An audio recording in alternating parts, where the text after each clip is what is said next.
আসসালামু আলাইকুম। টি অ্যান্ড রান্নাঘরে আপনাকে স্বাগতম। আজকের রেসিপি গরুর কলিজা।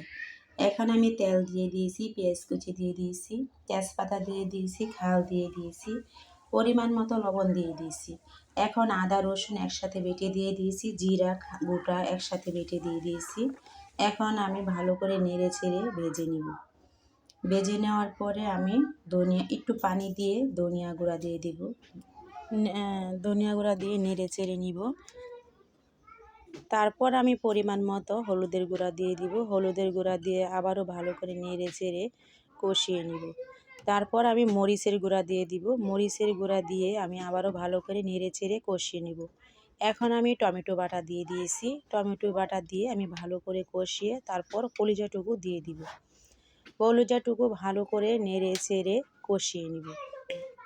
ভালো করে কষানো না হলে আবার কলিজা খেতে ভালো লাগবে না, তাই ভালো করে কষিয়ে নিব। এখন আমি দিয়ে দিব আমার বাটা মশলা। এখানে আমার কালো মরিচ, গোলমরিচ সব ফাঁকি টাকি দিয়ে আমি একসাথে গুলে নিয়েছি। এখন আমি দিয়ে দিব এখানে কাঁচা মরিচ আর রসুনের গল্লা দিয়ে আমি ভালো করে গুটিয়ে নিব, নেড়ে ছেড়ে নিব। আমার রেসিপি প্রায় হয়ে গিয়েছে। যদি ভালো লেগে থাকে সাবস্ক্রাইব করে দিবেন।